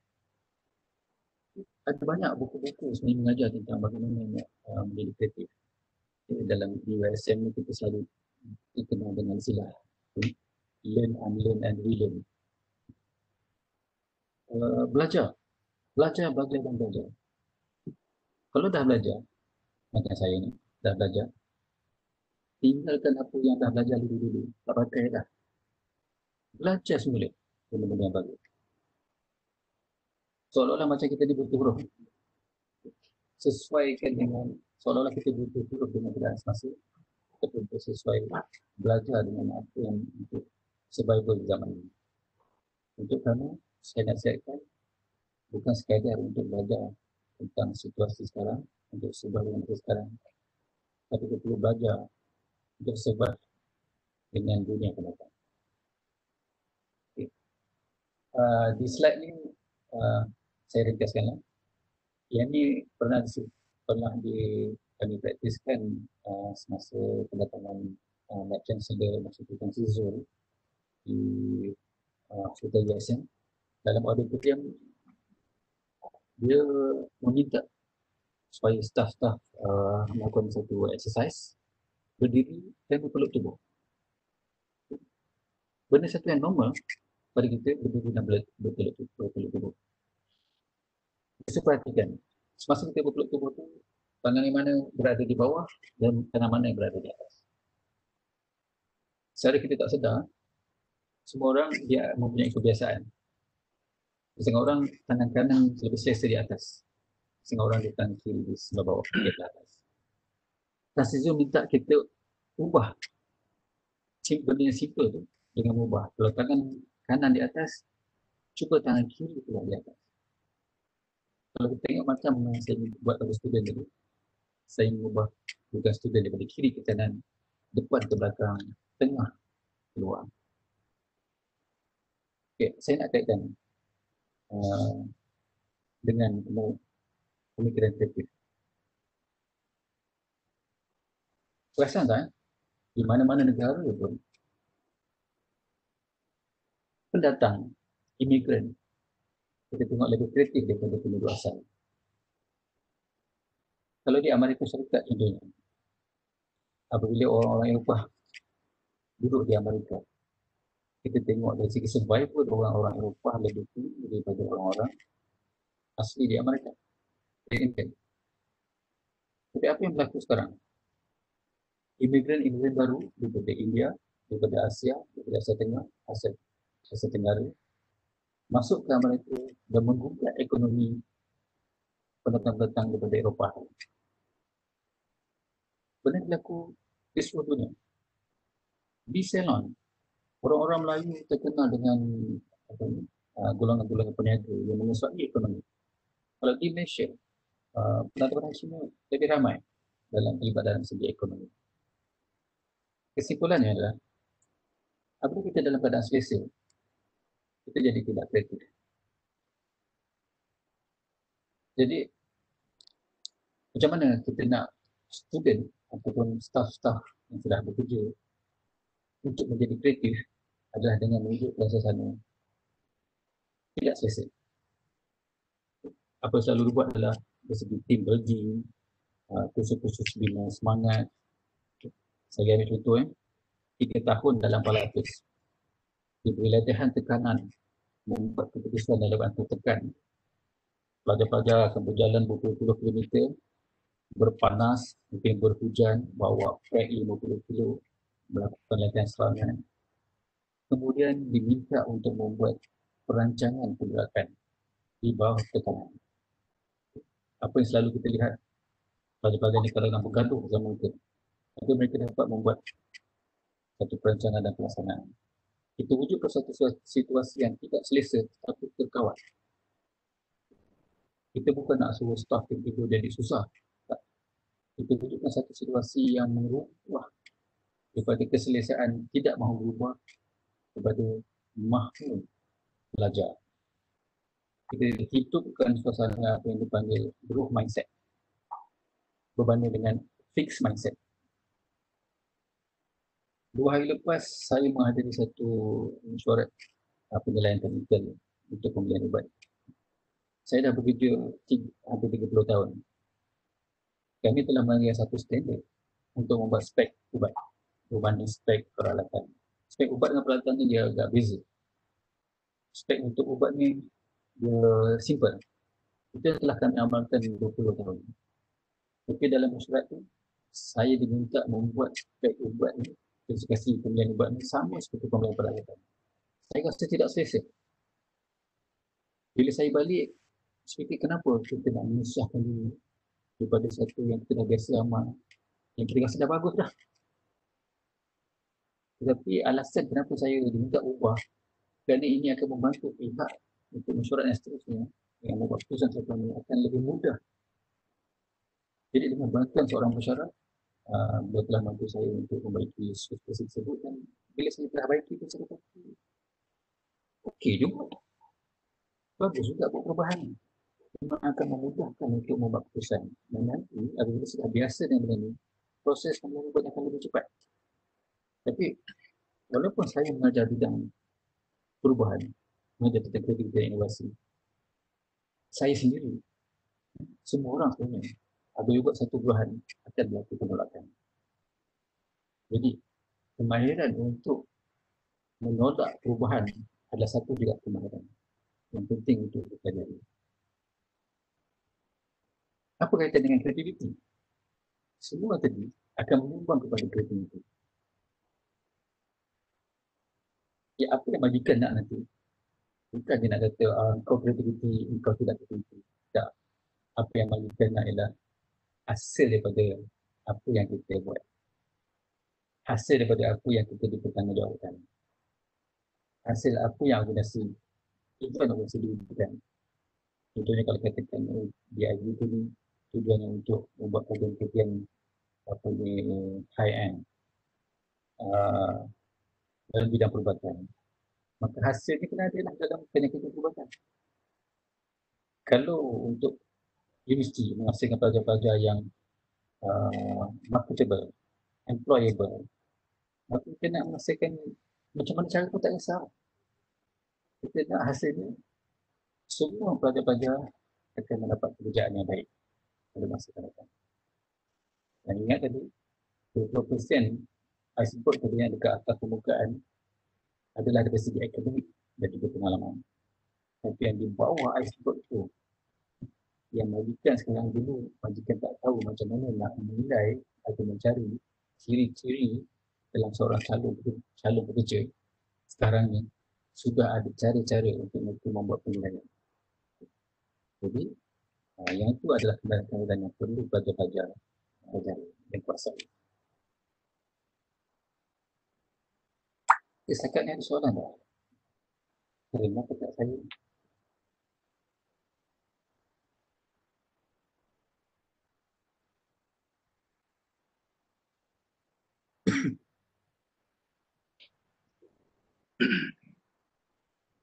Okey, macam mana kita boleh bilang sebenarnya?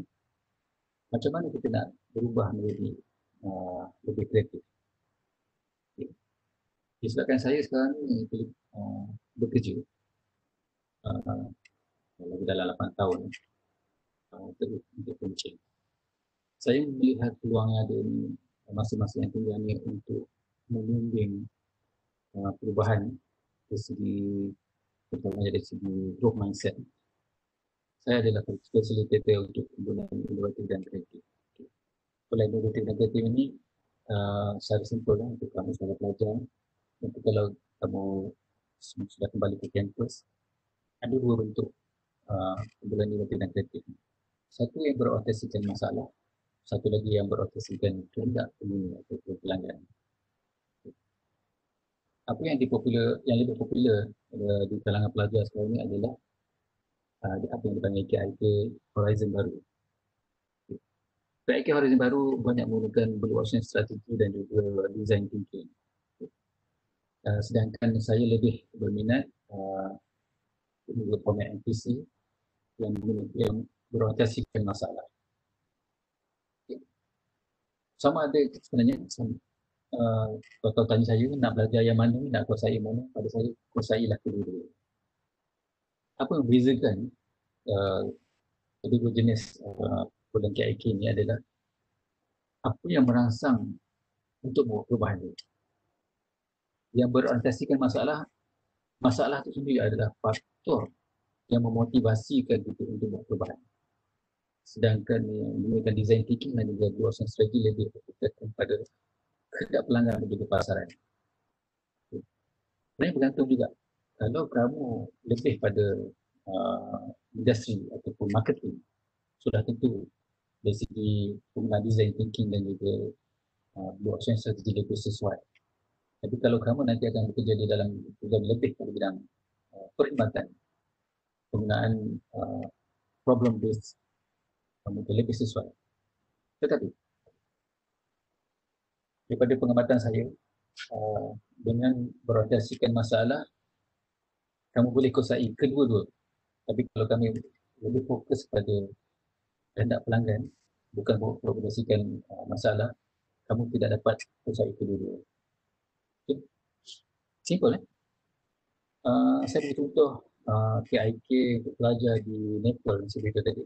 Saya pernah lihat satu projek di mana pelajar membuat senarai masalah di sekolah tersebut, dan dia dapati masalah mereka yang paling utama adalah laluan berbumbung tidak ada daripada tempat ibu bapa mereka hantar sampai ke dalam kelas. Lain sekolah lain dia punya masalah untuk keutamaan, dan sekolah itu keutamaannya adalah laluan berbumbung.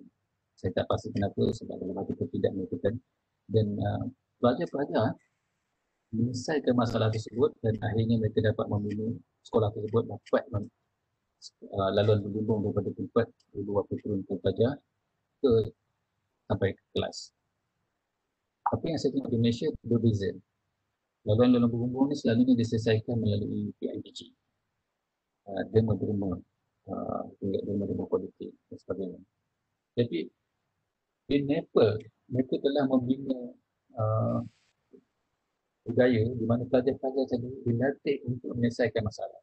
Kau bayangkan kalau pelajar-pelajar ni bekerja, majikan nak pelajar calon-calon yang pandai menyelesaikan masalah ataupun yang membawa masalah, ataupun yang biasa-biasa je, diminta hasilkan A, dia hasilkan A je, tidak menghasilkan A+. Yang ini kamu kena ambil sebagai perbezaan kamu untuk memasuki alam pekerjaan. Itu juga dengan dari segi HRD sekarang, kita sedang membina satu rangka pembuat kompetensi untuk kita mula mengambil pekerja-pekerja yang mempunyai bakat-bakat yang tidak ternampak di bawah permukaan air ini. Dan bagaimana kita nak melatih pekerja-pekerja tadi untuk memiliki modal-modal insan yang berbakat ini, sehinggalah sampai mereka jadi termasuklah dari segi anugerah, pension mereka, rancangan penggantian menggunakan model ini. kita nak membina yang di bawah iceberg, yang di bawah permukaan air. Antara kemahiran misalnya yang perlu saya ringkaskan adalah kemahiran untuk mengadaptasi perubahan. Kemahiran yang membuat keutamaan. Kemahiran meneruskan masa. Bagaimana? Saya ada membuat agak sedikit ringkasan bagaimana untuk membina cadangan saya saja terpulang pada kamu untuk membina sendiri. Bagaimana untuk membina kemahiran-kemahiran yang diperlukan untuk bekerja di abad 21 ini dan yang seterusnya. Yang pertama adalah mewujudkan satu budaya persekitaran yang ke arah kemahiran ini. Yang penting adalah growth mindset. Keinginan untuk belajar, keinginan untuk berkembang. Bina budaya yang menghargai, mempersoalkan. Kenapa? Apa kata kalau kita ubah? Apa kata kalau kita baiki? Kita perlu ubah budaya hentam-hentam menyalahkan kepada budaya berkongsi ilmu dan maklumat. Saya beri contoh macam ni. Ini kisah lama lah. Dulu-dulu ubat-ubat injection semua botol dia sama saja. Untuk dalam vial tu tak ada label, semua botol dia serupa. Berlaku ini adalah buku catatan majalah perubatan. Dr. Hausman memberikan semangat memulakan pekerjaan telah tersalah cocok ubat pada seorang sakit menyebabkan kematian pada seorang sakit. Dr. Hausman tersebut telah dihukum atas kecuaian membunuh secara tidak sengaja. Dan selepas keluar penjara, dia tidak diterima lagi untuk bekerja sebagai seorang doktor. Ini adalah satu contoh budaya menyalahkan. Didapati hukuman berlaku di banyak tempat, tetapi kenapa tidak diketahui? Kerana kita menyuruh dan masalah. Budaya kita suka menutup masalah. Kalau kita jatuh dalam lubang, kita tidak letak satu tanda kat situ ada lubang. Kerana kita rasa malu kalau orang tahu kita dah jatuh dalam lubang. Dan kita rasa seronok pula tengok orang yang jatuh dalam lubang. Sepatutnya bila kita dah jatuh dalam lubang, kita tandakan di situ, beritahu saya pernah jatuh dalam ni dan saya cedera. Jangan jatuh makan saya. Dalam kes doktor tadi, dalam budaya sekarang ialah kita mengkaji balik kenapa doktor tadi tersalah cocok ubat pada sakit. Bila tadi daripada kajian kes ni, kenapa adalah kerana pada masa tu vial ubat injection semua serupa. Yang peliknya, kenapa ubat tu berada di dekat dengan sakit itu, sedangkan ubat tu untuk sakit lain. Jadi, apa yang sekarang dipraktiskan dalam bidang farmasi adalah apa yang dipanggil LASA, iaitu look alike and sound alike. Ubat-ubat yang nampak serupa atau ubat-ubat yang bunyi dia macam sama, perlu dikenal pasti. Dia buat perbezaan yang ketara. Sama ada dari segi bentuk vial dia, warna label dia, bentuk label dia. Apa pun caralah supaya kita nak mengelakkan supaya tidak terjadi kejadian itu. Dan jika berlaku kejadian macam itu, kita bukan nak menghukum, tapi kita buat penyelesaian macam mana untuk mengelakkan itu untuk terjadi lagi sekali. Budayakan ubah. Yang keduanya, alihkan apa-apa yang menghalang untuk kita menjadi lebih kreatif. Sama ada orang, kawan-kawan kita tu, kita perlu alihkan. Supaya jalan kita untuk menjadi kreatif itu lebih lancar. Termasuklah budaya tadi, ataupun prosedur-prosedur yang perlu kita ubah, kita buang. Yang ketiganya, kita amalkan satu prinsip menambah nilai.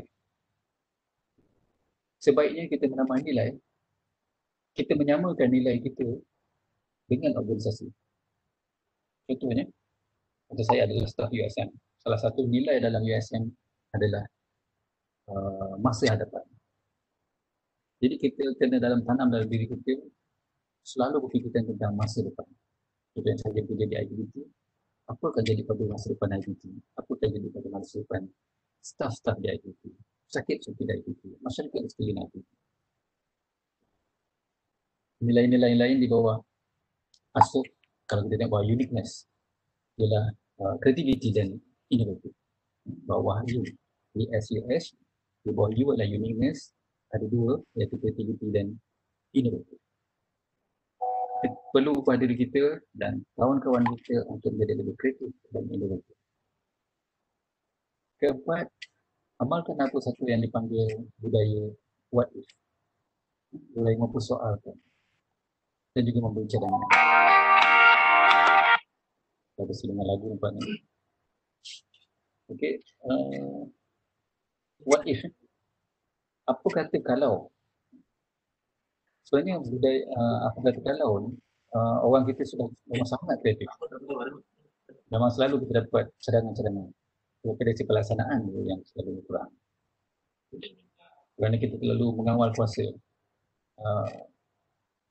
Kita kena ubah. Sekarang kita sudah ubah pada struktur organisasi menegak pada struktur organisasi yang lebih rata.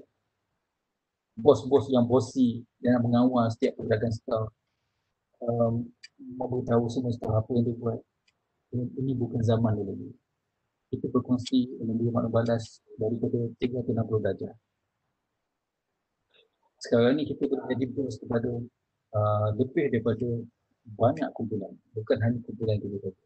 Malah kita juga mempunyai bos, banyak bos, bukan hanya satu dua bos saja pada zaman itu. Kita boleh menjadi bos pada, dalam soal ni saya berkhidmat kepada HDC. Saya juga berkhidmat kepada pengarah saya. Saya juga berkhidmat kepada pengarah PTI. Dan saya juga menjadi bos saya di Palapis. Jadi dua ini dah berubah. Lagi, yang kelima ialah kita bermain dengan impian, wawasan. Kita kena ada dream. Satu buku-buku tentang angan-angan Mak Jemin sekarang ni banyak telah dibuat versi yang baru, di mana angan-angan Mak Jemin telah mendoktrinkan pemikiran kita supaya jangan berangan. Tapi sebenarnya angan-angan adalah satu pencetus kepada kreativiti.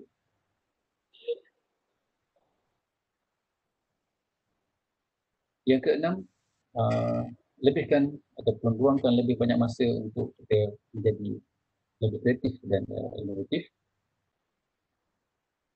Ketujuh, belajar untuk melontar idea. Ada banyak kaedah yang saya belajar juga daripada cara-cara banyak daripada cara Jepun, seperti Nimawashi, Ringi Show. Jadi juga macam brainstorming kan? Tapi dalam bentuk yang agak berbeza sikit daripada cara brainstorm kita. Dengan cara menampal stiker-stiker cadangan di dinding, di notice board atau notice papan cadangan. Dalam budaya Jepun, apabila mereka buat cadangan, mereka suka buat cadangan di luar masyarakat. Semua orang baca, orang tambah baik, dan akhir bawa masyarakat. Tapi dalam budaya kita lebih buat cadangan dalam masyarakat. Dalam budaya Jepun, mereka tak kisah sangat siapa yang memberi cadangan. Tapi dalam masyarakat kita, selalu berbangga dengan itulah yang memberi cadangan.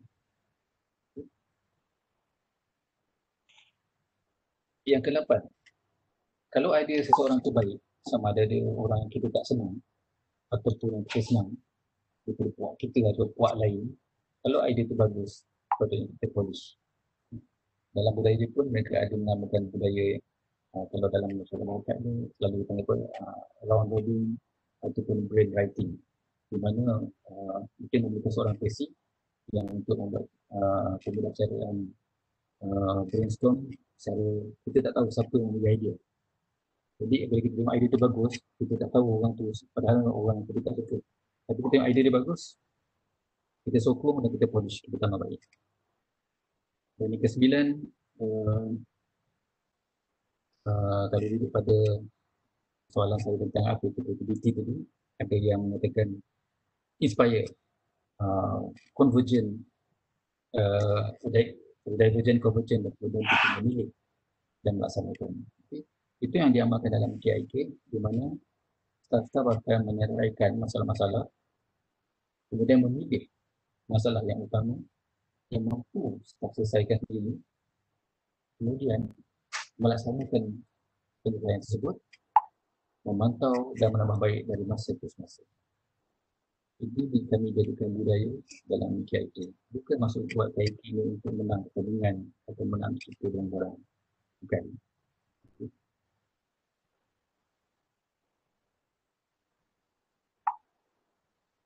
Okay, setakat ni, ada soalan-soalan dekat bahagian chatting tak?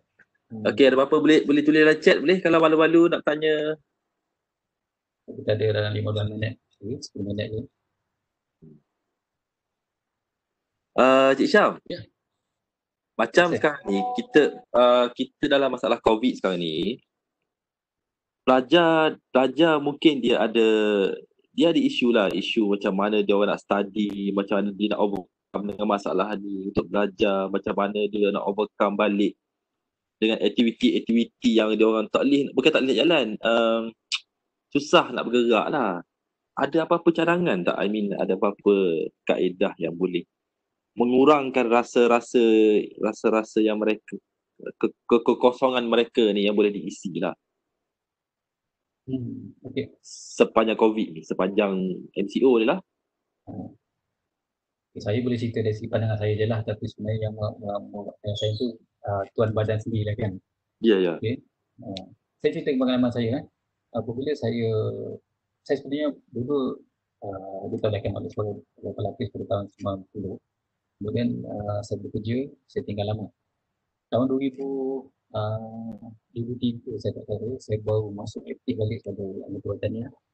Dan pada hujung tahun 2009 ke 2010 sebenarnya, saya balik sebagai pelapis. Sebab saya berpindah ke itu pada tahun 2006. Saya diminta oleh pegawai kadet pelapis untuk memberi ceramah tentang pengurusan masa. Saya pada masa itu, kerana masalah yang saya nampak macam ada kaitan juga dengan soalan ni. Dan mereka mengatakan mereka tidak masa begitu padat, tak ada masa untuk belajar. Dan mereka tanya saya, macam mana saya dulu sebagai seorang pelajar sains farmasi boleh aktif dalam pelapis, aktif dalam sukan, aktif dalam kelas. Saya bila mendapat pembinaan tu, saya kata okey, tapi saya balik tu saya termenung. Apa yang saya nak bagi ceramah atau nak bercerita dengan pelajar-pelajar ni. Lalu saya cuba pergi ke kedai buku, melihat buku-buku tentang pengurusan masa, saya search internet dan saya dapati satu yang mengejutkan saya. Apa yang dia ajar dalam buku-buku, apa yang saya jumpa di dalam internet, adalah apa yang saya amalkan masa saya student dulu. Cuma saya melakukan apa yang saya buat dulu, tidak ada orang yang mengajar, tetapi saya anugerah Tuhan bagi ilham saya untuk buat benda-benda itu. Contoh, apabila saya mengikuti latihan pelapis, saya tidak nampak ada pelajar yang membawa nota-nota buku-buku pelajaran semasa latihan pelapis itu tadi. Sedangkan dalam pack saya, dalam pakaian saya bawa nota-nota kecil. Untuk saya mengulang kaji semasa latihan dalam hutan. Dan saya dapati rupanya semasa kita dalam keletihan, otak gelombang alfa otak kita lebih aktif. Dia sama seperti masa kita nak tidur, masa kita tengah mama-mama nak tidur. Gelombang alfa yang lebih aktif berbanding gelombang beta. Semasa gelombang alfa sebenarnya ingatan kita terhadap suatu mata pelajaran ilmu akan tertanam lebih kuat. Jadi apabila saya dalam dewan peperiksaan, saya pejamkan mata saya saya boleh nampak sebiji-sebiji huruf-huruf di atas nota-nota saya yang saya tengok semasa dalam melakukan hujan tadi. Yang sebab tu saya sangat dengan orang lain tertidur lepas, saya masa tu saya belajar. Amalan harian saya semasa sebagai student dulu adalah saya petang-petang saya berlari, kemudian saya akan berhenti di dua tempat lah selalunya, di BC Rock yang ada penyambatan tu, dan satu lagi di puncak apa tu, di depan rumah rasmi yang Chancellor menghadap ke Batu Ban. Saya akan berhenti di atas sana dan saya akan keluarkan nota yang saya nota kecil saya letak dalam poket dan saya akan mengkolam gaji di situ. Jadi itulah amalan-amalan saya yang saya jadikan norma saya pada masa itu untuk saya mengisi kekurangan masa yang saya tak boleh nak belajar. Begitu juga dengan sekarang ni saya sedang mengambil diploma dalam tumpukan sumber manusia. Kami berkongsi melalui WhatsApp. Saya fikir daripada saya ada grup-grup politik, grup-grup sembang-sembang saja-saja. Saya aktifkan grup yang membantu saya untuk belajar. Kami kita mempersoalkan, jangan nak jawab soalan, apa maksud soalan. Di situ kami dapat mengguna yang saya rasa kalau tak buat macam itu, saya memerlukan usaha yang lebih untuk saya mencari dan memahami soalan tersebut. Tapi dengan menggunakan teknologi yang ada ni, satu satu kemajuan dari segi teknologi yang perlu kita kuasai untuk survival pada masa ini. Itu agak simple lah. Kalau boleh perhatikan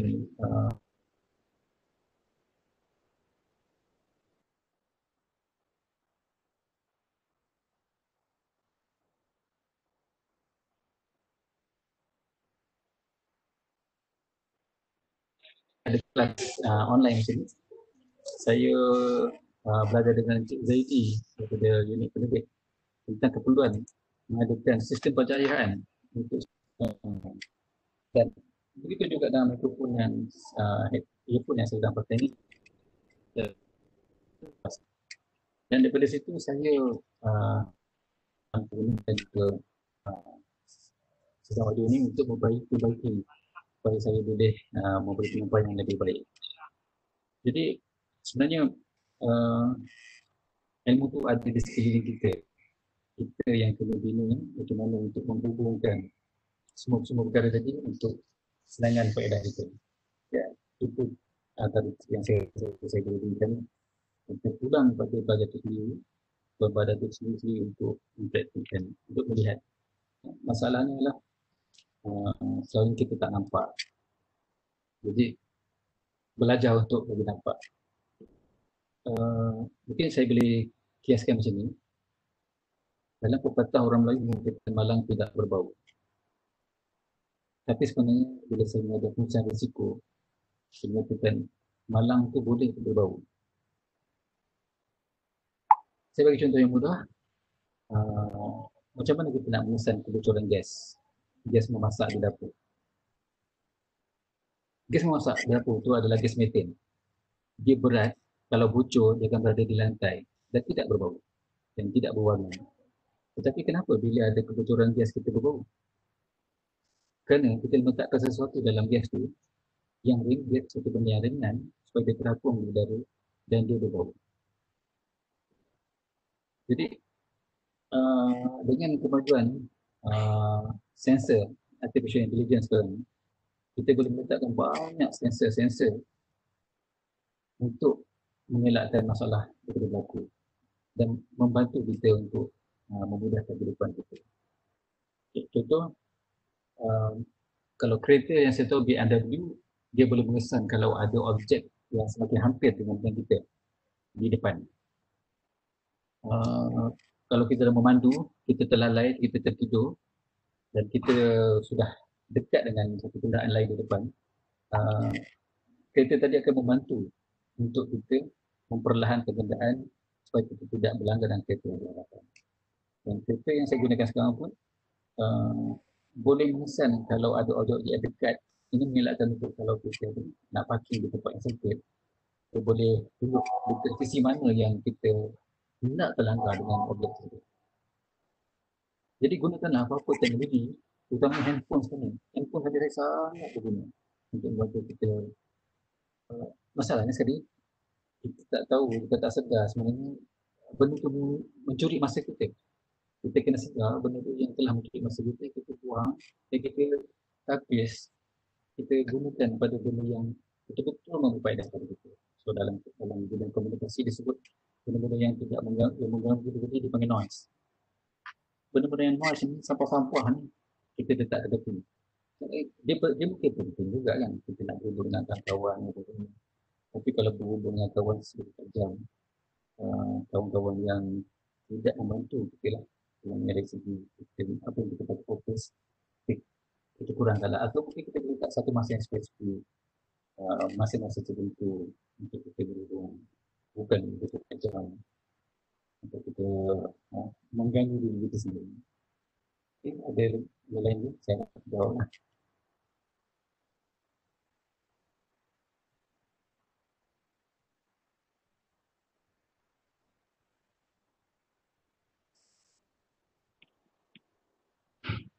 Sebenarnya kita cover kalau daripada bilangan slide yang saya sediakan tadi, kita cover 2 slide je, tapi yang lain-lain tu semua saya goreng je. Walaupun saya goreng, saya cover semua, cuma saya tidak buka slide. Okay, mungkin kita boleh buat satu linker yang last sebelum saya nak buat satu pertanyaan lah pada tempat situ. Apakah selepas 2 jam ni, apakah kemahiran insaniah yang dirasakan penting untuk survival? Slide tak dapat je, Syaf. Asyik saya tengah Okay. saya tengah buka. Jadi soalannya saya dah beritahu ni. Apakah kemahiran insaniah yang dirasakan penting untuk mereka survival dalam bidang pekerjaan nanti? Dia tengah loading.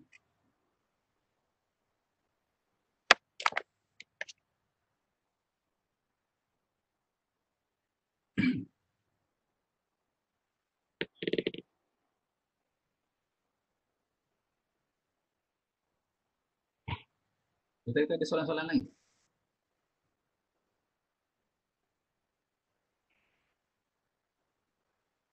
Kita tengok 9 minit je lagi.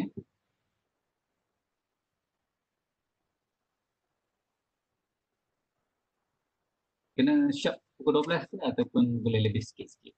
Tak apa, it's okay.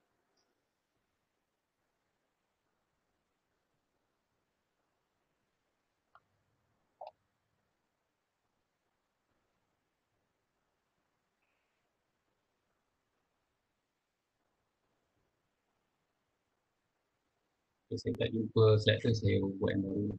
Sekejap lagi.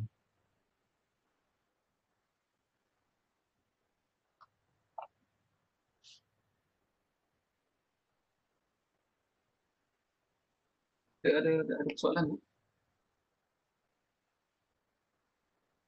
Okay, open siapa nak ni? Ada yang nak berkongsi ke? Moderator pun dah nak kongsi ke? Puan Hana tu.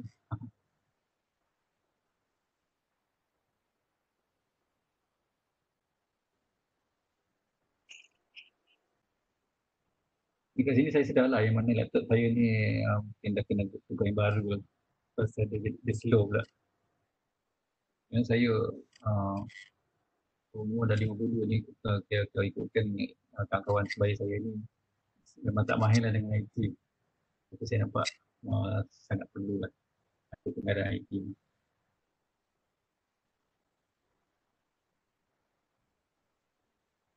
Keluar aku dulu je. Atau kita nak tamatkan di sini? Is it okay semua? Setakat ni attender kita 176. Satu respon yang kita dapat melalui Mentimeter kan? Ya.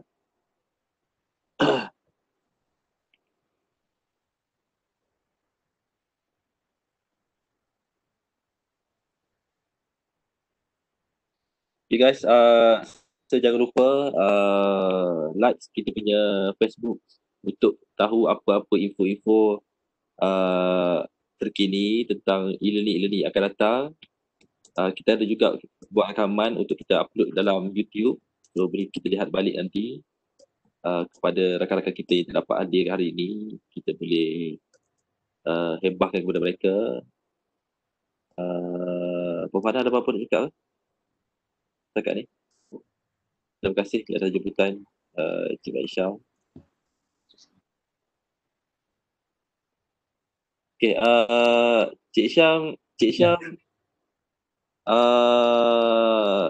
di sana macam mana kalau kata nak ada pelajar akan masuk ke nanti? Kalau ikut plan asalnya tahun ni bulan 9 ada pelajar akan masuk, tapi disebabkan oleh COVID baru ni saya tak pasti ada perubahan atau tak. Tapi sambil tu kalau yang ni dekat screen saya dah keluar kan soalan untuk Ya. kalau boleh respon. Diingatkan balik kepada pelajar lain minta tolong isi form untuk penilaian dan online untuk kehadiran.